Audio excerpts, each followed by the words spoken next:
अगर आप किसी की हेल्प करते हो तो डेफिनेटली अगला बंदा कहता है थैंक यू।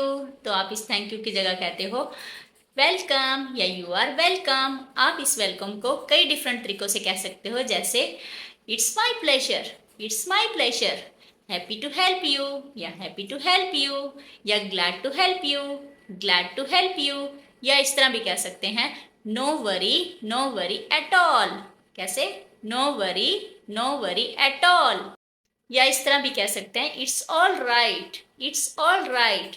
या इस तरह भी कह सकते हैं don't mention it, don't mention it, या don't say it, don't say it.